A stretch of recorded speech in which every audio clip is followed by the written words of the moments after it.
So welcome. Today, very excited about our admin lunch and learn with the expert. You're going to have a chance to meet two, kind of a surprise. In the email, you might have thought we only had one guest, but now we have two experts who will be sharing their research on creating schools where teachers thrive. When we were thinking about putting this webinar together, when we were thinking about how we could support educators right now, we first started thinking about hosting, we were thinking, oh, maybe we do some virtual yoga sessions for teachers, or what if we sent out stickers to schools and maybe that would, inspire a little bit of hope right now. But through conversations with Nathan and Alicia, I started realizing that there was more that we could do. We could be more intentional and more impactful in supporting educators. So yes, offering the yoga, it might have been a nice gesture, but it only would have been a Band-Aid for the larger problem that's happening right now. So today we get to spend our time with two experts who have helped me understand the power of hope in combating burnout in education. I'll start by introducing myself. My name is Tracy Purdy, and I am the Training and Professional Development Manager here at Seesaw. I'm a former 4th grade and 6th grade teacher, and I'm located in the Minneapolis area. I'm joined by my colleague, Mia. Hello, everybody. My name is Mia Leonard, and I am the Training and Professional Development Specialist here at Seesaw. I am a former kindergarten teacher. I'm in Chicago. I taught kindergarten previously for 10 years. So shout out to all my kindergarten, my Chicago people that I see in the chat. Chris, Tiffany, hello. And I'm excited to be here with you as well. And now we're going to turn it over to our experts so that they can introduce themselves. Let's meet them. Thank you so much. Hi, everybody. My name is Nathan Eklund, and this is just a real thrill to share the work that we've been doing really for a dozen years, and a lot of our emerging work on hope, which has really been over the last 2 years. So I was a high school English teacher for about a dozen years, and then I went on to do research on kind of workforce development, workplace culture, and teacher job satisfaction. So I've had my own consulting practice called Eklund Consulting now since 2011. And in the course of that time, we've gotten to work with schools all around the country on just really creating great places to teach and lead in public education and in all settings, frankly. And then over the last year, via my work with Alicia, who you will soon meet, have really come to see that our work that we had articulated for years around culture or engagement really was deeper than that, and really had to do with these research around hope and burnout, and really how we sustain our profession and our beloved educators who we are desperate to keep and to serve and to really to cherish. And so in the last 9 months, we have begun the transition from sort of a consulting practice to really building a network of schools that measure and care and work together in community to create great schools for educators. So that is what is now the Vital Network, which you'll see in the corner of the slide. So we're really thinking differently about our own work, but also differently around how we connect schools and how we can better serve at a bigger scale, because we have bigger problems and bigger ideas to share. And so this is just a really exciting day to provide some background on what we've discovered and what we're actively working on every day right now. Alicia, who are you? Awesome. Thanks, Nate. I'm so excited. Thank you so much for allowing me to be a part of today. This is just so thrilling. Yeah, my name is Alicia Collins, and I'm from Omaha, Nebraska. I saw someone from Omaha in the chat. I am the head researcher for the Vital Network, and I'm also an international facilitator for mental health at work in the United Kingdom. So I work between the United States and London. So I'm coming to you tonight from London. I'm also a trained and nationally certified school psychologist and administrator, and I truly enjoy working with students, teachers, and families to help support their mental health. I actually just got my doctorate degree in educational leadership, in which my dissertation included studying hope and positive psychology during COVID. And I'm also an adjunct instructor for university psychology classes.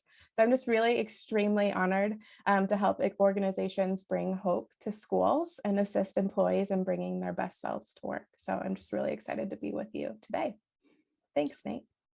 Yeah, well, we are very, very excited to have the both of you join us and share your expertise that is so needed right now. So let's go ahead and dive in and let's talk about how we can begin to increase hope, decrease burnout, and retain staff.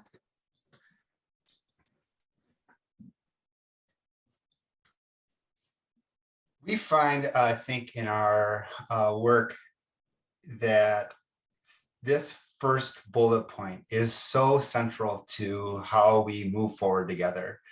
And I think whether it's on Facebook or just in conversations with people, we all the time hear, I think I am burning out, or I think people are burning out, but I'm not really sure we really know what we're talking about. And so I think a big part of today's desires for you all is just to really get a firm grasp on what we're really talking about when we think about well-being and when we think about our mental and our professional and our personal space on how we navigate teaching and leading in schools.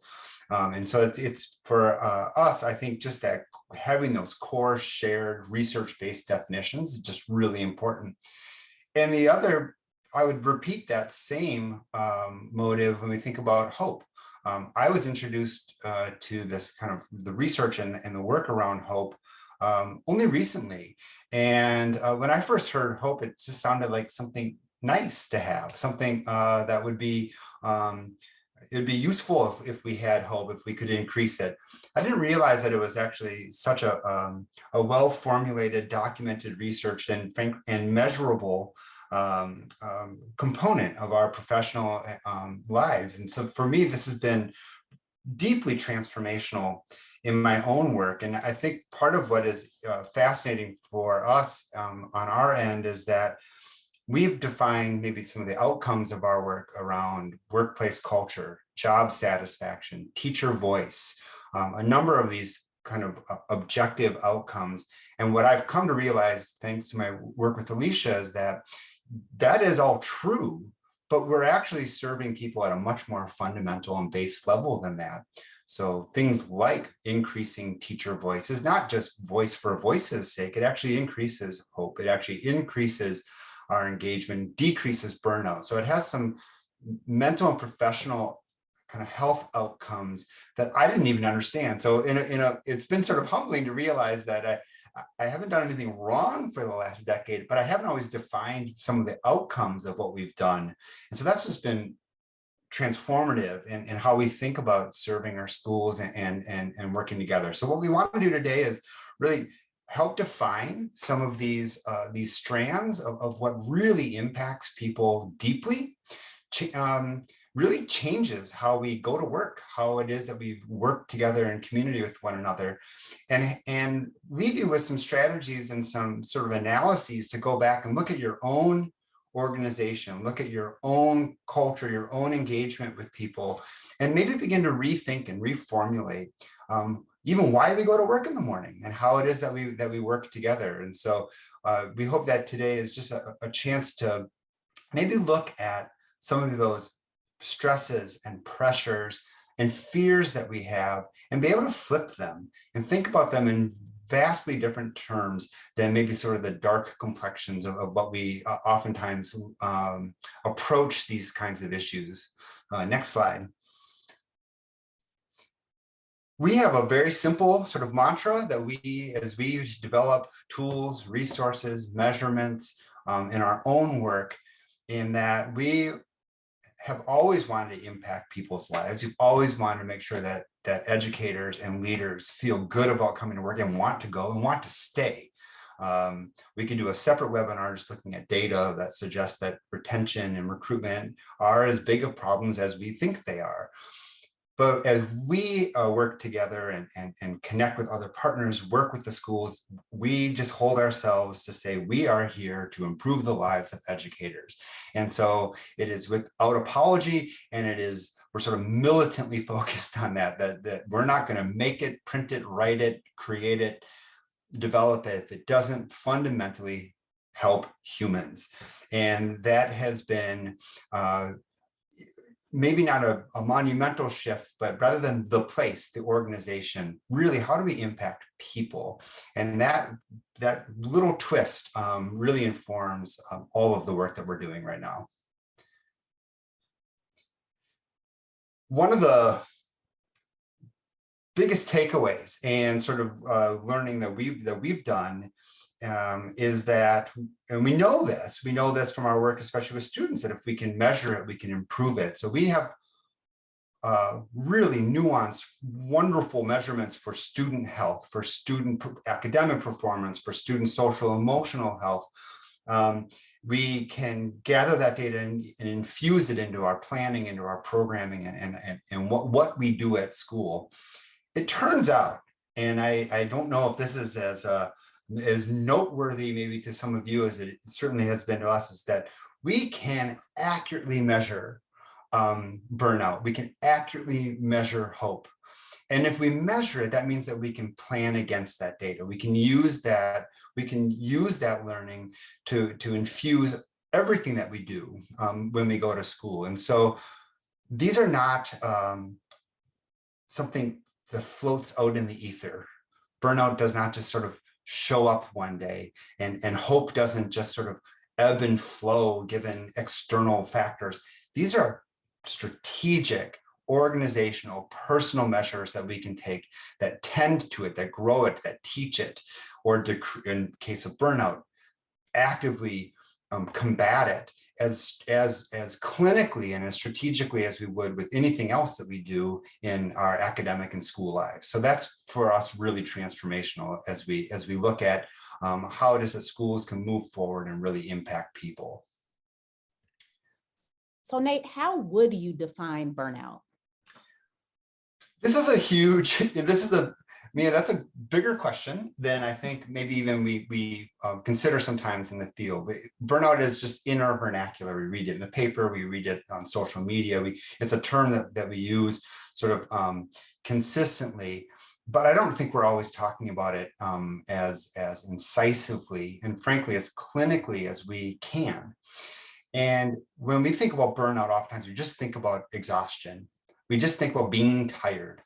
And when we approach it that way, then rightfully we say, well, you should get more sleep, or you should go to yoga, or you should not grade papers on Sunday. We treat it almost as if we were saying to someone who maybe was clinically depressed, cheer up. Well, no, this is actually a clinical condition that we can measure and that we can track. And we've learned enough about mental health over the last decades where we wouldn't say that to someone. We would recognize it as a condition that we can actually treat and measure. And I think it's really important that we understand that around burnout. So the working definition of burnout, and there are a few, but this was actually it is accepted by the American Psychological Association. This is an actual definable trait, and it is that state of exhaustion that comes with working too intensely and without concern for your own needs. And so that is sort of the operating, that's not ours.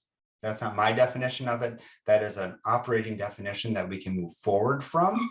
But we don't treat burnout simply by just making a couple personal decisions or drinking more water. Those are all important things. They're not actually what we look at. So we can define burnout in 3 core traits. And it's important to understand sort of that we have sort of verticals within it that we can pay attention to in our own life and in our own school. So if I want to go to the next slide. Burnout is measured by 3 core constructs. So one is just emotional exhaustion, that feeling that we can't give as we used to give, that feeling of that we are depleted or fatigued, but not just in terms of being tired, but really like a deep sense that I'm empty. I can't give anymore. That's something we can track in our own lives, our own experience daily. Like, where am I today on this? This is gradient. This is not binary. And so we can really look at how we track that. Depersonalization is that feeling of being cynical or negative towards people in our world, parents, students, colleagues, other community. And so it's that sense of disconnect from the relationships that infuse our work. And finally, diminished personal outcomes, just that I'm just not as good as I used to be at this work, or I don't feel as accomplished or as motivated to do extra or to serve others. And so these are, again, measurable. These are fluctuating. And when we recognize them, we then are able to be really thoughtful about how it is that we address those. During the pandemic in particular, I assume when I get on a Zoom and there's 20 people on, 20 educators on it, or if I'm meeting somebody, that probably we're all at a heightened state of burnout more than we would want. And that, therefore, I'm at a heightened state of burnout. That is sort of a universal place where we are. And therefore, if someone's going to be short with me, or someone is not as enthused as they used to be, or they are frustrated or angry, whatever it might be, I don't say, well, this is a bad person or a mean person or someone who's doing something wrong. I simply say, this is a person higher on the burnout scale than they would want to be. And I'm going to approach that person and that relationship with that same sort of empathy and understanding and lack of judgment. Burnout is a guilt-free condition. No one's doing anything wrong. You haven't failed somehow. That exhaustion is not a personal weakness. It's a condition that you're going through. How are we going to work through it? What we're learning increasingly is that if we had scales, that burnout would be on one side of the scale and hope would be on the other. And the balance between those two is really remarkable. And as we measure and grow hope, and it goes up, we see the burnout go down. And that's really what Alicia has brought to our understanding of how to serve teachers and educators and leaders in schools. Yeah, so as you can see on the screen and at Vital Network, this is our working definition of hope, and such a passion area of mine. It's the belief that the future will be better than what's going on right now, better than the present, and it's a positive motivational state that moves people, keeps moving them forward, continuing on, even in the midst of obstacles or challenges. It's not optimism. It's not wishful thinking. With hope, we can do something about it. We can have control over it. What's so important is it matters. It can be learned. So if you're low in hope, just like what Nate said, it's okay. It can get better. And it's important. It can be shared with other people, other educators, other students, especially in the times of change with COVID, uncertainties. Hope, it increases so many things like productivity, job satisfaction, inventiveness, flexibility, problem solving, self-efficacy, among, so many other things that I've learned through our research. And fostering hope right now in educators is so vital after such a large obstacle has impacted everyday life of staff in schools all around the world. So how can we measure hope? There, just like what Nate was talking about, there are also three core components to hope, which are agency, pathways, and future casting, which again, you can see on the screen. And it's really important today that we break these down for you so you can think about how you can impact these areas within your staff. So agency, that's just the ability to make things happen. If you think about it with educators, you could think about it's their mental energy or motivation towards personal goals. So it could be personal, it could be goals for students, or it could be overall goals for the organization. Pathways. What are we talking about when we talk about pathways? It's just the means to reach goals. So how are we going to get there? We think about it with teachers or educators. Teachers or educators engage in multiple ways to reach various goals. And what's really important here is they believe that none of those paths are free of obstacles because things happen, things get in our way. It's also important to note that when higher hopeful individuals experience a barrier or stressor, they can generate additional or new pathways to help continue them forward. And those high hope individuals can tackle barriers or stressors as challenges, which I think is so key right now, instead of negative thoughts that could potentially derail them. Future casting, that's just future thinking. And if we're thinking in terms of educators, it's just that educators have the ability to see a future of working in a school. That's so important right now. That gets them excited again to be a teacher or an educator. And so all of these components are vital in the overall concept of hope. So we can measure hope. Therefore, it's really important because we can do something about it. We can impact change in our organizations. Right, Nate? So please tell us more about burnout and ways we can continue to cultivate hope within our educators. Yeah, and I just want to say that some great questions already in the chat around, from a leadership perspective, if leaders are burned out, how do they create an environment, a hopeful environment, or within their own buildings? And I think this is there is nothing about the work that we're sharing today that is easy. And there's nothing about this that's frankly very Pollyanna. It is hard work. It is strategic work.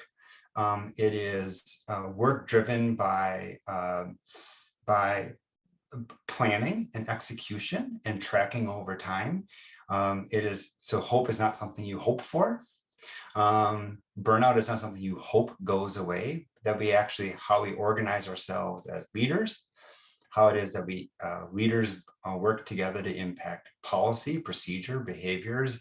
I mean, that this is work that is as fundamental to from a leadership perspective and from a school culture perspective as any other work that we're doing. And I think we can share more about that. The challenge that I think we face is that we have a misplaced sort of common vernacular and public vernacular around how to combat burnout in education. And when Tracy mentioned early on this idea of like care packages or Taco Tuesday or nice notes in mailboxes, those are important. We are not anti donuts in the staff lounge. It is good to treat people well. And we're certainly not against getting more sleep, exercising more, spending time with your friends and family. A rich and full life is part of being a good educator, that your own life outside of school is important. That said, we're sort of, after years of doing this work and months of researching it, we're sort of at a 20-80 rule. This is not a hard and fast number, by the way, but burnout's like 20% personal behaviors. Like it is a component of it. But the ecosystem in which people operate, the organizations in which they serve, the external forces and systems vastly outweigh what we can control only at the individual level. And so we are never going to yoga our way out of poor decision making. We're never going to deep breathe our way out of communication that doesn't share important information with us in a timely manner. So those are structural pieces that actually infuse hope, they actually decrease burnout. So there's the ways that we are able to sort of coalesce around these kind of shared visions and shared future of what does a positive state look like and how do we reverse engineer from that is really important. And that's why I think when we see so many schools right now maybe hyper-focused their energy on that 20%, just of like being nice to teachers, but don't pair that with like structural components that actually work together in community to create a really rich, hopeful environment. I think we're kind of missing the ball on that one. And so from our perspective, we really want to pair really good personal practices, really good personal intention, but we want to be even more committed to how it is that we lead and work together on a daily basis in schools. And that for us is, I think, maybe the biggest shift we want to share today is just really rethinking, kind of reprogramming our brains that this is not just about being nice. This is actually about something much deeper that we can impact. The other common misconception that we hear often is simply that hope and morale tend to be confused a little bit. That when we think about morale, that's sort of a mood, a feel, a tone. And so teacher morale is really low. That probably is true at a macro level, that teacher morale is indeed, we have reports and data suggesting that is that at a acute level that morale is low. But what we want to reframe, I think, and have you think about is that morale, that feeling, that energy is something, again, that we can undergird with like hard, thoughtful work around increasing that engagement level. So this is not just a mood or a feeling, that it's actually something that we design and measure and grow within our schools. And that's a really important piece. I think morale is a great place for parent-teacher work, for example. At the high school where my son goes, we raised a couple $1,000 for teachers, and we gave them gift cards to a local like deli and coffee shop and everything. Awesome, great way to pick up people's moods, and that's important. It would not suffice, however, if they also then went to work and weren't involved in making decisions that affect their own classrooms, for example. There are no gift cards, generous enough to overcome that. So I think morale maybe is a way for us to look at supporting educators from outside the classroom and outside the school, but we have to do deeper, more fundamental work in our organizations themselves.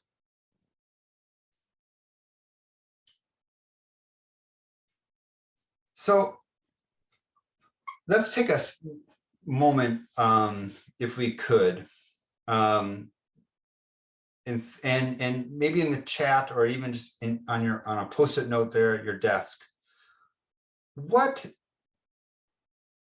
does a burned out educator say? What would you say there a burned out educator is experiencing maybe on a daily basis, and how does that maybe manifest itself in the ways that people show up to work? So maybe in the chat, if we could just get a few kind of, what are some common traits maybe of that experience? Don't know if I can do this anymore. I'm stressed. I can't do this. Exhaustion, time management,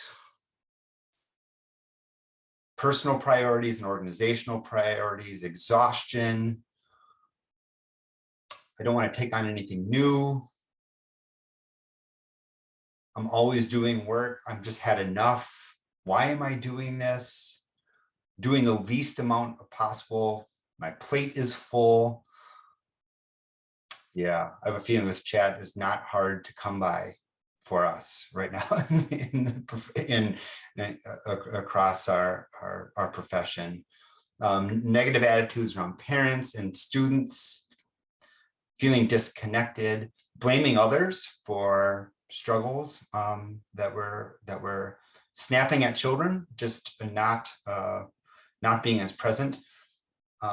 I would say that snapping at children is an interesting one. When we have a question on one of our baseline survey tools that we use that says, I like the person I am at work. It's interesting because we also have a question that said, I am good at my job. We can have people be really strong in how they view themselves as an educator. I am good at this job. And then, but not like who they are at work. So these, I think you've all hit just really strong overtones and undertones of what that experience is. I'm not good at this. I don't like who I am. What I do is not good enough. I don't have the resources. No one listens to me. All things that you hit on in this chat. Let's flip it though. What does it sound and look like though when we are around, we are in the presence of someone who is full of vitality, full of of hope and full of maybe still feeling connected. What is the sort of the opposite experience? Let's put that in the chat as well. Believe they can make a change, wanting to try new things, asking the question, how do I improve? Let's try something, volunteering to help. They have expectations, they're energetic, they support one another, they have teamwork, they participate and engage rather than silence. Smiling, absolutely. Happiness, growth mindset, self-advocacy, social emotional engagement with our students, having fun. Thank you, Jenny. I think fun can be a 4-letter word right now, and it's just great. Yeah, having fun at work. Let's share our sort of similar rendering here. So we want to know in our sort of view of vital education, vital educator, that they're not only feel like they have a voice, but they actually are actively involved in making decisions that impact them. They have that sense of agency that Alicia spoke to, that they actually have a sense of control, a sense that when they have an obstacle, they know that they can tackle it within community. So there was a lot of talk in your chat around collaboration and connection. A sense that they are enough, that a sense of adequacy, like I can do this.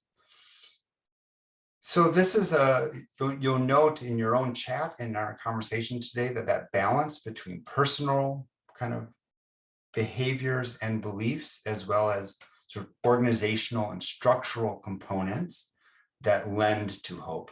What are you seeing, Alicia, in the chat? Anything I'm missing? No, just some really fantastic examples, which makes me hopeful. Absolutely. Yeah. When we think then around the 80-20 rule, what we want you to really think about as a result of our time together today is that whole organizations can be structurally more hopefully run. Like we can actually manage hope differently in one organization than another. And we want you to know, this is important. We want you to know that in the schools where we have worked and they have committed, and we have committed to one another and partnered and really thought deeply around the processes of communication and decision-making, the processes and practices of binding people together, the processes of setting goals for the organization, setting goals for individuals, that when this happens, people burn out less and are more hopeful. So we are not presenting today some sort of dreamscape. Wouldn't that be nice? Oh, it'd be so cool. No, there are vital schools out there right now. You are maybe working in one, leading one right now, but that didn't happen by accident. Hopeful places don't happen just because you happen to hire more hopeful people. Hopeful places happen because of the way that we are organized in the ways that we're structured. A burned out organization for us, some of the hallmarks, and there are more than these, but oftentimes it's that we aren't communicating together, right? It's more declarative. Maybe decisions are made and announced, but we're not actually collaborating to make those decisions, or that they're stuck in sort of, this is just what we do, sort of a resignation to a current state, as opposed to that sense of future casting that Alicia shared. In vital organizations, we know strong codified practices for decision-making, active teacher leadership groups. We could add more bullet points to this. Administrators who are treated as professionals and are able to have impact on what happens in their own buildings, where they have an influence over district or even state policy. And so for us, a vital organization is not, again, something we wish for, but that we work toward. And that when we begin to have these structures in place, these shared beliefs in place, and really mindful practices about what we do each day, things change. So I can't stress that enough, that if the outcome of listening or seeing some of this communication today is, well, that would be nice. It would be wonderful if we could say that will be nice, right? When maybe we think differently about how it is that we work in partnership. Alicia, anything to add to that? No, I just think that, yeah, vital organizations are where we need to be, and we can make that happen together. So it's a great place to be.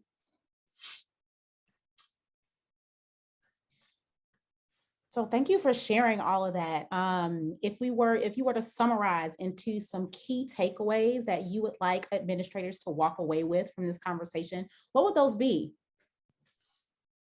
Yeah, and we have some questions, some guided questions for you, for all of the attendees, to think about in light of today's conversation. I hold dear the liberation, mentally, professionally, spiritually, philosophically, organizationally, when we understand that the thing that we fear, burnout, and the thing that we want, hope, don't exist somewhere in the universe, just again, kind of as I said earlier, sort of floating. And then we hope that maybe we stumble across that. I think it's unbelievably freeing when we understand that these are components of our professional and our organizational life that we can teach, measure, pass on, grow, tend to, strategize. And again, we can be as mindful around these practices as we are around student social emotional health, for example. We have a lot to learn from our own work with students. If we could just take the top 10 things we do that work for students and translate them even into our own lived experience, what would be different? How would we actually think differently about our own work for kids and our own work with one another as adults?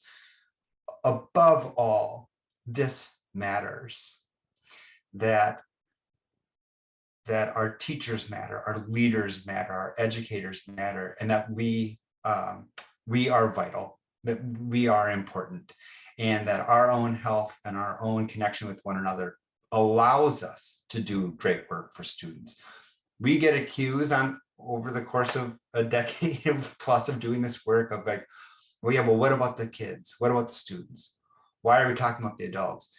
And I think when we're having inquisitive, thoughtful, empathetic, strategic conversations about adults, of course we're talking about students. So our work in this realm, in this arena, is so that we can have places full of adults who want to be there, who are fulfilled and able to do their best work for students.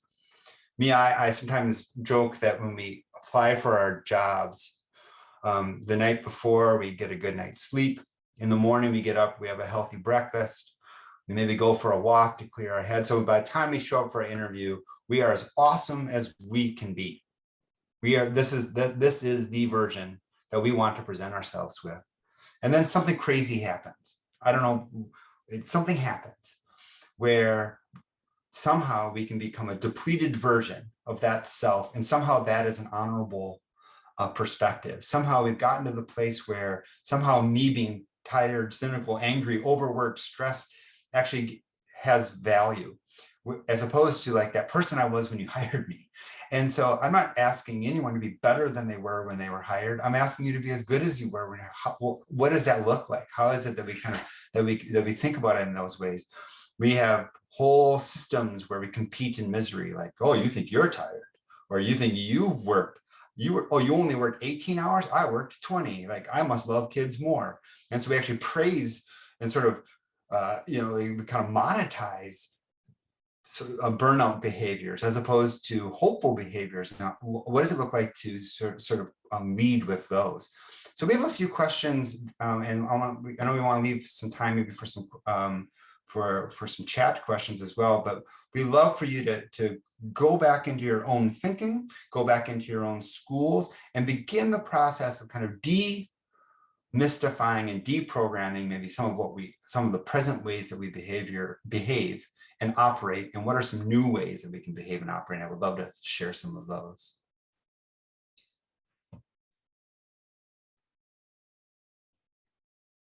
So let's go through our three hope strands of agency, pathways, and future casting, and let you sort of see some of the kind of the machinery within your school that maybe is leading, maybe it's unwittingly increasing burnout and decreasing hope, or allow you to see things that are working to increase hope and better understand why.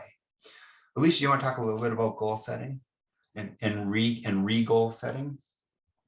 Yes, so it's really important that we think about goals, just like what I talked about with agency. And so on your screen, you can see just a few kind of guiding questions that you can have with, again, it's just as Nate said, with yourself. Maybe it's a just reflection time with your senior leader team, or it's a quick email out, engaging information from your staff, because so often we leave those important people behind. So review, how can you set goals for your school community? What does that look like?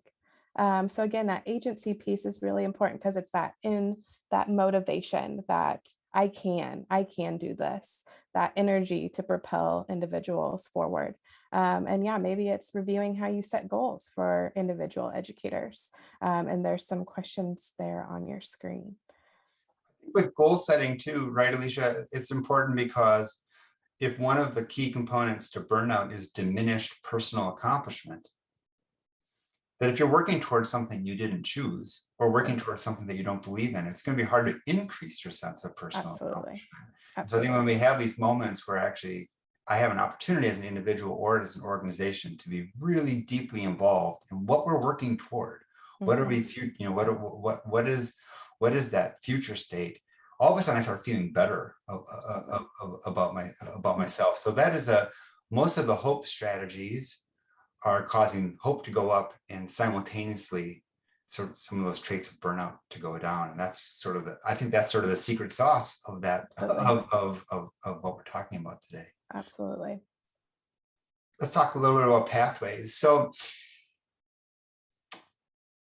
my favorite thing that Alicia has taught me about pathways, and this has changed my life. I sound like I've drunk the Kool-Aid because I have.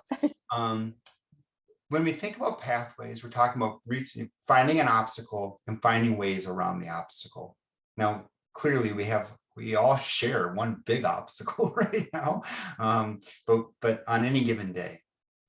And so I think it's what pathways really invites us to do is to say, okay, here's an obstacle, and not only how are we going to get around it, but how am I going to engage my colleagues, my partners, my employees in figuring that out. And my favorite thing that you've taught me is that none of those obstacles is in and of itself free of trial or struggle. So it's not that we're finding like the easy path necessarily, but we're opting into the path and seeing that we have options. And it might be hard work, but that we got there together. And so we don't want you to necessarily leave this and think that you have to go now as a leader, for example, and say that maybe burnout is an obstacle and figure out your way around it. You need, what are the processes? What are the forums you have where we meet with our own people and say, let's work through this together and figure out which one feels the best and is informed the best by what we know and understand and can coalesce around. That's a really transformative way of thinking about ideation. I would also say that early in the pandemic, we worked with so many schools where leadership said, well, we have to decide X, Y, and Z because teachers already have too much on their plate. And so it came from a place of empathy and of care and of nurturing. But I fear at times that some of that ideation around like, how are we going to operate, unwittingly sort of also decreased hope because I wasn't involved in making decisions that I was being called upon to enact. And so I think a hopeful approach towards this is we have an obstacle, we have a problem, we have an issue, let's meet together. Let's figure out what are these pathways together.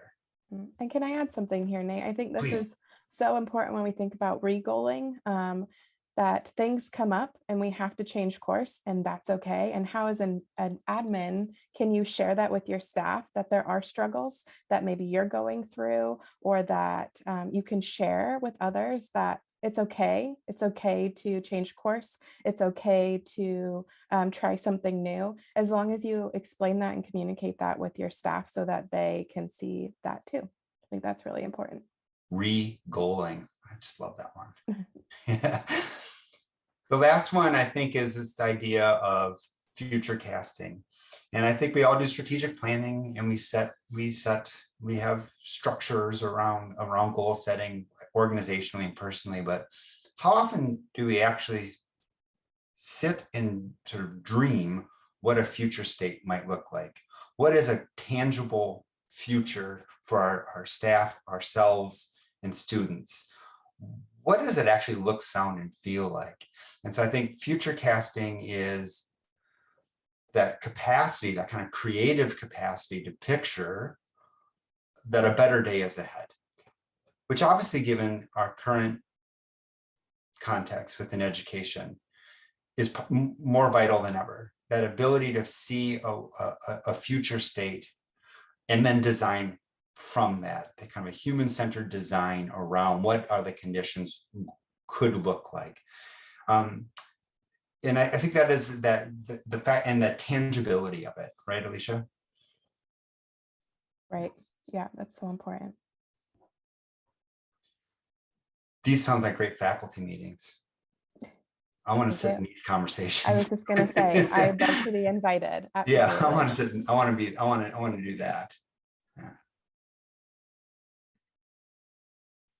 Well, thank you so much, Nate and Alicia. We really appreciate you spending this time with us to share what burnout is, to talk about how burnout can be measured, but also to talk about how we can decrease burnout by increasing hope and giving administrators those actionable steps that they can take to improve the quality of the teacher experience. We have created a one-pager that summarizes the 3 key inquiries that Alicia and Nathan discussed to increasing hope. Each inquiry is defined in the one-pager that you will be receiving. We're going to drop that in the chat in a minute. Looks like that has already been done. Thank you so much. And it also includes key questions to answer to start creating a school where your teachers really want to not only stay, but to thrive. And this will also be included in the follow-up email as well. So our goal for you as you leave this session is to really think about what that vision is that you have for hope in your school or district. We have created a Seesaw activity that you can link through the handout that will help you share your vision and gather your teachers' insights to really guide you as you begin to take those steps in fostering hope. All you have to do is copy and edit the activity to add your personal vision for your school, and then you can share it with your staff to ensure that your teachers' voices are at the forefront of really reshaping the teacher experience. Mia, do you mind if I jump in real quick? Yes, please. And one of the things I was thinking about too is that, I mean, at Seesaw, we use Seesaw all the time for our students to set goals. That maybe you want to flip it, that now you're giving your teachers the opportunity to set and share their goals through Seesaw, where it's visible to you. You can hear them. You can track their goals over the year as well. So we encourage you to think about that as well. That's an awesome idea, Tracy. Yes. So Nate, is there anything final as we wrap up and we begin to take questions that you want to share? What your hope for maybe administrators is after this webinar would be? Yeah, I know that on the last slide, we have our website where people certainly can would love for you to go, and all that is an opportunity to sort of learn more from us as we continue to evolve and develop our own resources and work. I just want you're all invited, and as we share writing research practices and findings from the field. It's just, it's sort of electric work. It's so exciting. I would, and I do want to make sure we leave time for questions. I just want to say one thing that probably should have said 45 minutes ago. This is hard, but where we are as a profession. And I noted that someone said that Melissa noted that it doesn't matter if we're in America, Chile, Africa, Europe. It does not matter. The state of profession, the state of teaching and leading in schools right now is a challenging one. And so none of our work is born out of fluff and light work. We honor and respect that this is hard work, but that it's work that matters. And so I hope, I don't want to say I hope, I know that we can leave this session today maybe just thinking a little more deliberately, and that you have more agency in everything that we've spoken about today than sometimes we give ourselves credit for or understand that we can impact. And to me, that is hopeful, knowing that it's not out of control and out of our control, but we actually can impact in really meaningful ways what we do and how we do it. And I think that, and with whom, and this is so important. But I would love some questions if we have time. That'd be great. Yeah, I think that we're all taking this in. I can see I've had multiple conversations with both you, Nathan and Alicia, and I still have a page full of notes here, just taking it all in and really hoping that everyone's having a chance to process and think how they can use these very clear strategies to start, introducing more hope into their schools and districts. I think one thing, I don't know if you can touch on just a little bit more. I know that you did touch on this before, but I think if there are any other little tips that you can share for leaders that feel like they are burnt out themselves, of how they can start doing this work, how they can start being inspirational and hopeful and do this work, even if they are feeling a little bit burnt out. Yeah, it's a great question. And let's be real honest here. A little bit burnt out probably doesn't capture the state of leading our schools either. The rates of turnover and some of the indicators of burnout amongst our administrative peers are as acute and as alarming as they are in the teaching workforce. And so that is not only a valid question, it's really central to it. This is this is probably another webinar, so I don't want to sugarcoat my answer, but I will say this. We are guided in this work by the notion that we don't want teachers sort of suffering, might be a little bit too harsh a term, but suffering for the good of kids. We don't think that is not for the health of children to be around adults who are not themselves in a good place. I would say the same for administrators, that their capacity to be in to be in a place where they feel like they have agency, a place where they feel like they have accomplishment, where they have connection and community. That doesn't take anything away from staff. That allows us to do even better work for staff. So part of it, I think, is for us has always been sort of this freeing and sort of liberating notion that investing the time, energy, resources, and strategy into your own professional practice in life does benefit your educators, and that benefit then goes down to our students. And so I think it's important that when we ask what does a burned out educator look like, we talk about their plate being too full. We heard about isolation.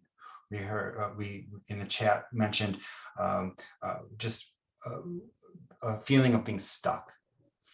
And I would say if we had asked on that slide, what does a burned out administrator look like? Guess what it would have sounded like? My plate is too full. I'm in isolation. I'm suffering from those same traits. And so let's honor that. And how is it that we build an administrative culture within a district, for example, where they have agency over policies and procedures? How do we build cohorts of leaders who support one another in the same ways that we want to build for staff? So there's sort of a downward up kind of picture here. All of these great practices we do of binding students together, of helping student hope, of student voice, that's good for faculty and staff. And those same traits are good for administrators. So that scaffolding is sort of universal as we sort of explore like how it is that we can engage people throughout the entirety of that system. And I think that's just really a key thing. When we listen, what's a vital organization look like? When we think about voice, agency, pathways, and future casting, that's for everybody. Those are benefits that are ubiquitous within a school setting. Awesome. Thank you for that. I think that that's great advice. And I would encourage anyone who has more questions to reach out to the Vital Network, and you can connect with Nathan and Alicia there. I know we are coming right to the end of our time. I also know that you are all extremely busy. You have a lot of things going on. We would love to have you share your feedback on this session with us. As I said, this is something new and different that we've done. It's our first admin lunch and learn with the expert. So we want to know what you thought of it. We want to know your feedback. We want to know if you want to join us for more sessions on, burnout and hope. So please give us your feedback very quickly. That'd be great. It's just a very quick survey. You might have to actually, it looks like it's not linking in the chat. So you might have to just quickly copy it and paste it into a browser window. And then you'll be able to fill out that. So we really, really appreciate all of you taking the time to join us today. Nathan and Alicia, we so appreciate you sharing with us. This is all incredibly important information for us and helpful too, giving us steps and understanding that, one of my things I think that I've taken away is really, approaching with empathy and understanding that burnout is not personal. I think that that's been a huge, huge takeaway for me. And then creating opportunities to, sustain, refresh, and inspire your own practice. And I think that you gave us some clear steps for that. So thank you so much for joining us. Any final thoughts, Nate or Alicia? Alicia, I'll let you go first, and if you have anything. No, thank you for letting me be a part of today. I think this is just such a vital time for schools and educators across the world, and we can still do something about it. It's not too late. We have tools, and we can create a more hopeful world of great teachers that enjoy, being at work and loving what they do again. So it's not too late. That's the one. That's the key. I think that I hope that just by virtue of our conversation today, that maybe there's more hope for those of you who were able to attend. And I want to thank Seesaw. There is not enough of this conversation in our field. We are not accentuating this enough. And so opportunities like this are critical. And we're so thankful that you committed the time and energy to this conversation.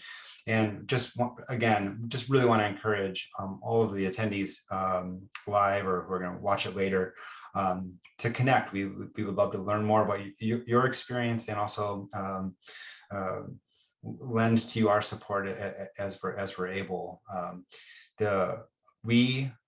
To Alicia's point, and then we'll wrap up. I would just say that in terms of not too late and something that we can do, we believe that at the macro scale, teaching is an amazing profession.